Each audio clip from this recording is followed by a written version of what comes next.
यहाँ के ब्राह्मण आर्य जो लोग हैं, इस देश के अगर प्रोडक्ट होते, इस देश के, इस मिट्टी के, इस आब हवा का वो वंशज होते, इस देश के वंशज होते, तो देश से प्रेम होता। हम कोयरी, कुम्हार, चमार, दुसाद, गोवार, जोल्हा, धुनिया को भाई कहते, चाचा कहते, रिश्ता होता, कहते कि आइए बैठिए, उठ के खड़ा होकर हमें प्रणाम करता। ऐसा क्यों नहीं है? मंदिर मेरे समाज को गुलाम बनाने के लिए बनाया गया। अगर ये भाजपा की सरकार 24 में बनी तो निश्चित जो पुष्यमित्र शुंग बृहद्रथ के समय जो व्यवस्था थी कि शूद्र ऊंच आसन पर न बैठेगा, शिक्षा प्राप्त नहीं करेगा, धन नहीं रखेगा, भेदभाव का बोलबाला बढ़ेगा, छुआछूत का बोलबाला रहेगा, उसी आधार पर ये इनका एथी है, मैनिफेस्टो बनाया, संविधान का प्रारूप तैयार हुआ।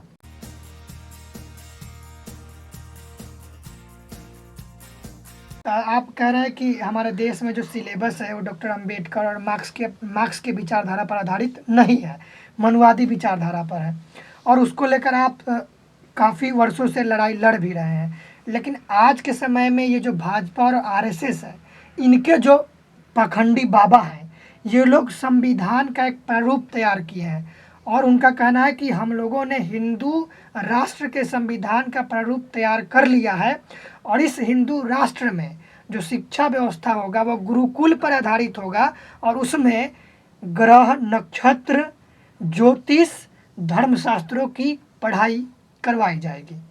तो इस हिंदू राष्ट्र में 90% शूद्रों का स्थान कैसा होगा और इनकी स्थिति कैसी होगी, इस पर प्रकाश डालें।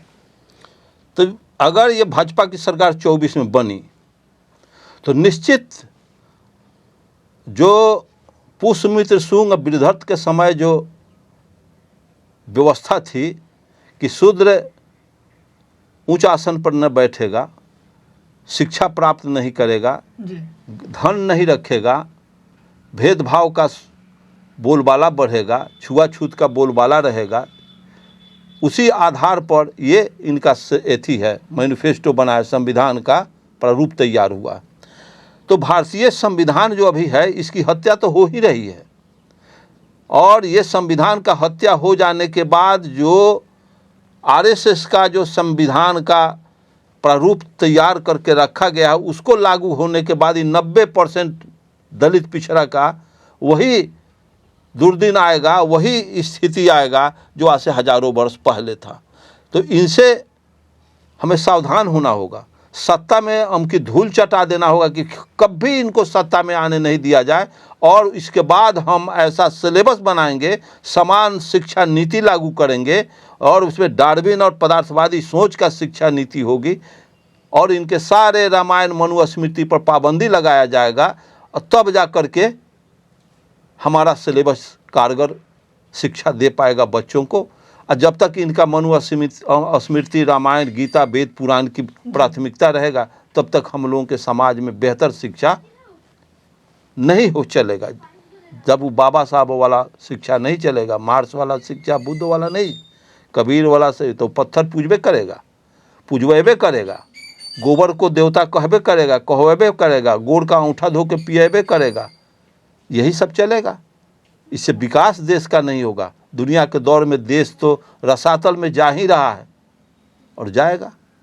अच्छा, इन लोगों को देश से मतलब नहीं है क्या? आप कह रहे हैं कि देश इनके नियम कानून पर चलेंगे तो रसातल में चले जाएंगे, तो इन लोगों को हमारे देश से मतलब नहीं है क्या? उम्मीद नहीं है क्या कि देश को आगे बढ़ाया जाए? वो इस देश के होते तब ना। यहाँ के ब्राह्मण आर्य जो लोग हैं, इस देश के अगर प्रोडक्ट होते, इस देश के, इस मिट्टी के, इस आब हवा का वो वंशज होते, इस देश के वंशज होते, तो देश से प्रेम होता। हम कोयरी, कुम्हार, चमार, दुसाद, गोवार, जोल्हा, धुनिया को भाई कहते, चाचा कहते, रिश्ता होता, कहते कि आइए बैठिए, उठ के खड़ा होकर हमें प्रणाम करता। ऐसा क्यों नहीं है? राजनेता लोग उसको टिकट देते हैं और इनके टिकट पर बैकवर्ड देता है कि हमारा ऊपर नेता है, बैकवर्ड का मुख्यमंत्री है, उसका दिया हुआ टिकट है, तो हम लोग बैकवर्ड समझ करके उसको मतदान करके जिता के भेज देते हैं, लेकिन वो अपना वहाँ जाके काम करता है। लेकिन हमारे लोग वहाँ अपना जाके काम नहीं करते, उसी का काम करना शुरू कर देते हैं। ऐसी व्यवस्था चल रही है जिस वजह से हमारा अभी तक कोई ऊपर देखने और सोचने वाला नहीं है, कोई बेहतर व्यवस्था देने वाला नहीं। राष्ट्र प्रेम जापानियों को है, राष्ट्रीयता की भावना जापानियों को हो, चाइनीज़ों को है, इंग्लैंड के लोगों को है, अमेरिका के लोगों को है, रूस के लोगों को है। लेकिन भारत में राष्ट्रीयता की भावना इसलिए नहीं है कि वो लोग यहाँ के नहीं हैं। यहाँ के होते, जैसे यहाँ का कोयली, कुम्हार, चमार, दुसाध, जोल्हा, धुनिया, चीक, डफाली, हम सब में भाईचारा है ना। हम जोल्हा को भी चचा आदाब, वो भी कहता है हमारे पिताजी को चचा आदाब प्रणाम, ये सब करता है, चूँकि वो हमारा है।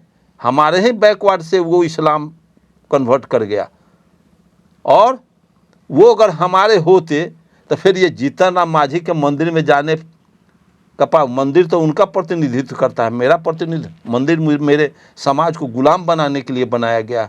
हमारा गाढ़ी कमाई लूटने के लिए मंदिर बनाया गया, और हम उसमें जा कर के उस पूजा, उससे आराधना और अर्चना करना चाहते हैं। ऐसे संभव नहीं। कर्म से दुनिया का डेवलपमेंट होता है। जी।